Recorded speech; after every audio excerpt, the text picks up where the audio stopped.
Salve rapaziada, Daniel Brownie falando, mais um vídeo aqui do canal Brownie Fogo. Vamos falar desse confronto Botafogo 1, Juventude 1, de uma maneira não muito calma. Estou aqui num bar de um amigo meu em Cascadura, prestigiando, né, o estabelecimento dele. E aí é o Brownie Fogo Raiz aqui, cara, pra gente trocar uma ideia. Inclusive tem uma tartaruga aqui, mano. Tô até vendo ela aqui, ó. Olha lá. Ela tá muito puta comigo. Não sei de quem é. Não sei o nome dela. Não sei se é macho ou fêmea. Sei que eu tô tomando minha cerveja aqui pra afogar as mágoas desse jogo que o Botafogo deveria ter vencido. E que a gente vai comentar nesse exato momento. Se inscreve aqui no canal, deixa o like, ativa o sininho para você não perder nenhuma novidade. A gente está com quase 25 mil inscritos aqui no... Na verdade, 25 mil views na nossa entrevista com o Erisson, né? E foi muito bacana, né, cara? Toda essa entrevista, a repercussão. A nossa meta até o fim do mês de maio é que nós cheguemos aí aos 75 mil inscritos. Um pouquinho do jogo, um resultado que a gente não gostou e um desempenho que a gente também não curtiu tanto. Muita intensidade, o Botafogo querendo muito o resultado. Eu acho que de esforço, a gente não pode reclamar de talvez uns 10 jogadores do Botafogo, de falta de esforço, vamos colocar assim, mas faltou efetividade no último terço, o que é naturalmente uma dificuldade de uma equipe que tenta propor o jogo de maneira deliberada. O Botafogo começou com 10 minutos, né, cara, de realmente muita intensidade, né, cara, realmente pressionando muito a equipe do Juventude, mas acabou que não conseguiu transformar isso em efetividade, né, de uma equipe que estava realmente, cara, a gente reclamou aqui do antijogo do Juventude. O Juventude, a partir do momento que fez o primeiro gol, começou a fazer cera. No 0 a 0 no primeiro tempo estava fazendo cera, mas foi uma equipe bem postada, vamos colocar assim, principalmente no que diz respeito ao seu aspecto defensivo, vamos colocar assim. O Juventude realmente conseguiu imprimir uma dificuldade para o Botafogo no bloco médio-baixo. E quando pressionava alto, pressionava com muita inteligência, o que dificultava a saída de bola do Botafogo. E aí, cara, a consequência era um desgaste físico maior, porque os jogadores tinham que correr mais, os jogadores de meio e ataque tinham que buscar a bola mais atrás, os jogadores de defesa corriam mais para tentar se posicionar e conseguir achar linhas de passe. E, naturalmente, o time ia ficando cada vez mais nervoso com um estádio completamente cheio. O próprio Luiz Castro destacou isso. O Botafogo tentava pressionar de alguma maneira. A única chegada, vamos colocar assim, de chance clara que o Botafogo teve no primeiro tempo, apesar de muita rodagem de bola, produtividade de trás para frente, o Botafogo só conseguiu criar uma oportunidade no 1 para 1 no corredor central com o Chay. Fez uma ótima jogada e acabou pecando ali na finalização. O Botafogo conseguia criar algumas oportunidades até interessantes, mas, cara, parecia que o time ficava nervoso em alguns momentos, né, cara? Principalmente, né, em momentos de definição de jogada. Né, o último passe, um drible a mais para chegar ao último passe, uma adiantada a mais. O Erisson acabou, inclusive, pecando muito nesse sentido. O Erisson ganhava no corpo, conseguia ganhar no 1 para 1 do primeiro marcador. E aí, numa sequência, quando a torcida ia embalando, ele adiantava demais a bola. Isso aconteceu em uns 3 momentos diferentes do jogo. E o Botafogo acabava perdendo a posse, né, cara? Então, é uma coisa que eu, particularmente, via como algo extremamente... como é que eu posso dizer, cara? Que entrava na cabeça dos jogadores o fato do Botafogo estar muito...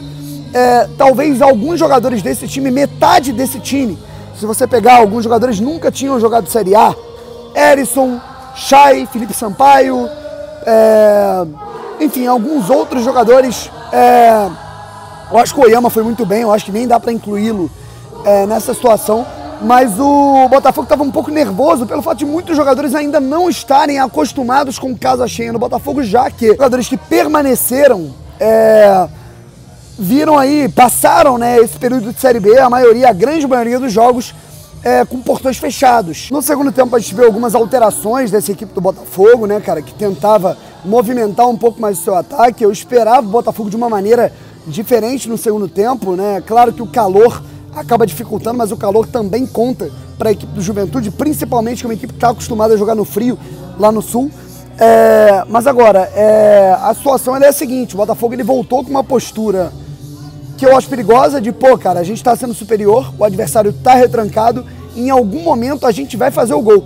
E aí nessa de um relaxamento, de putz, só a gente ataca, leva o gol, que foi o que aconteceu. O Botafogo chegou um momento de ataque perigoso, o time do Juventude batendo pra caramba o jogo inteiro, fazendo cera desde o 0 a 0, e aí num chute despretensioso, se eu não me engano, do Gustavo Sauer, aí teve tiro de meta, o Juventude foi construindo a jogada com toda a calma, toda a cautela do mundo, chegou no ataque com tranquilidade, né? Se eu não me engano foi o Pita, conseguiu fazer ali um drible, que embora eu estivesse gostando, cara, vamos colocar assim, do jogo do Sampaio, não pode um jogador ali que tá jogando numa equipe de Série A, né, levar um drible desse sentido, né, cara? Eu acho que foi a primeira falha do Sampaio em um gol do Botafogo, né, cara? E naturalmente todo mundo vai merecer críticas em relação a isso.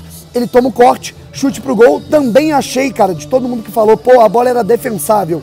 Achei que o Gatito pulou atrasado no lance. Claro que foi um bom chute, a bola pega na trave e entra, mas eu acho que se o Gatito estivesse um pouco mais atento, ele poderia ter pego aquela bola e a gente podia não ter sofrido aquele gol. E aí começou o desespero. O Luiz Castro começou com algumas alterações, e aí dentre os ônus e bônus de algumas situações do treinador que precisam melhorar, algumas eu vou mostrar aqui, e eu vou falar um pouco sobre a minha opinião, é impressionante como algumas alterações do Luiz Castro, elas dão certo. O Patrick de Paula, que não estava jogando nada, deu lugar ao Tietê, que deu mais mobilidade à equipe, aí entrou o Matheus Nascimento junto ali com o Erisson, também deu um pouco mais de profundidade ao time, vou entrar nesse aspecto, pênalti, Diego Gonçalves bateu, empatou o jogo, o Botafogo poderia ter pressionado um pouco mais, mas contou ali com a cera de Juventude e com a transição defensiva do Botafogo, que ainda, na minha opinião, quando não comete falta e quando não consegue roubar a bola num primeiro momento, o Botafogo está até bem nesse aspecto, consegue roubar a bola com rapidez para continuar atacando, mas quando o time adversário, isso contra o Corinthians foi muito evidente, quando o time adversário consegue furar a primeira linha do Botafogo, é um Deus nos acuda, isso tem que melhorar. Eu achei que a arbitragem do Braulio da Silva Machado foi muito conivente, né, cara, com o antijogo do Juventude, mas eu não acho que isso venha a justificar o empate do Botafogo. Acho que o Botafogo, depois de uma semana de treinamento, poderia ter se apresentado melhor, poderia ter tido uma profundidade maior, poderia ter apresentado maiores repertórios, vamos colocar assim, em relação àquilo que apresentou em termos ofensivos para furar a retranca da equipe do Juventude e acabou não apresentando. Algo que me deixa insatisfeito, mas eu acho natural, vamos colocar assim, né, cara? Eu acho completamente natural porque é uma equipe em formação, é uma equipe nervosa, é uma equipe em entrosamento, com um técnico que também está entrosando com o Brasil e com a equipe, certo? O próprio Luiz Castro falou que metade dos jogadores ainda estão acostumados com essa energia do estádio em casa cheia. Eu sinto muito, por exemplo, isso em relação a alguns jogadores que estão estreando nesse momento, que quando jogam fora de casa, jogam muito bem. E quando jogam em casa, ainda parecem um pouco nervosos, embora apresentem boa técnica, tá? Impressionante também o técnico Eduardo Batista, do Juventude, reclamar de antijogo. Ele falou do antijogo do Botafogo, que loucura, né, cara? Com todo o respeito que eu tenho a ele, né, cara, que é um cara que, na minha opinião, teve mérito, né, no empate do Juventude, inclusive eu acho que era o momento que todo momento que o Daniel Borges, na lateral esquerda, pegava a bola com a direita, ele mandava o time pressionar o Daniel, porque ele sabia que ele não tinha bola ali pela amplitude com o lado esquerdo, já que ele é destro, né, e o Botafogo sofria muito pela falta de profundidade também. Um ponta esquerda, que é o Vitor Sá, muito destro, um ponta direita, que é o Sauer, muito canhoto, e laterais que não iam no fundo. Então o Botafogo está perdendo terreno em profundidade para produzir, mas o Eduardo Batista aproveitou isso para pressionar o Botafogo. Mas ele falar que o Botafogo teve antijogo, pelo amor de Deus, né, cara? O que o Juventude fez hoje foi tudo menos futebol quando caiu o tempo inteiro os jogadores ali em campo. E aí indo para o aspecto individual, né, cara? O Gatito Fernandes, na minha visão, em alguns momentos com o pé ele deixou um pouco a desejar, embora tenha sido um pouco mais ousado, mais participativo. Acho que a bola do gol ele pulou atrasado. Saravia, muito esforço, muita habilidade, mas eu acho que ainda deixa algum espaço a desejar no aspecto defensivo. Sampaio ia bem até o gol que ele sofreu, né, cara? A falha que ele teve, eu não sei até que ponto ele sentiu o joelho no primeiro tempo, não sei nem como é que ele continuou jogando. Isso talvez tenha interferido a ponto dele até falhar. O Cuesta achei que foi seguro. Na lateral esquerda, o Daniel Borges errou muito, porque naturalmente, cara, a gente não vai poder ter o campeonato inteiro um lateral esquerdo destro, que é um lateral direito. Então a gente vai ver as equipes estudando o Botafogo e pressionando o Daniel, para ele ter menos espaço, já que ele é destro, né? E aí no meio campo, a gente teve ali o Patrick de Paula, que para mim foi o pior em campo, tá? Pouco esforço, pouca intensidade, errou muito. Tudo bem que ele tentava muito, que ele tem muita qualidade, mas a gente via ali uma falta de esforço dele com e sem a bola, que para mim prejudicava a intensidade do Botafogo, né? Ele demorava a tomar as atitudes como o Piazon demora, só que ele tem mais qualidade que o Piazon.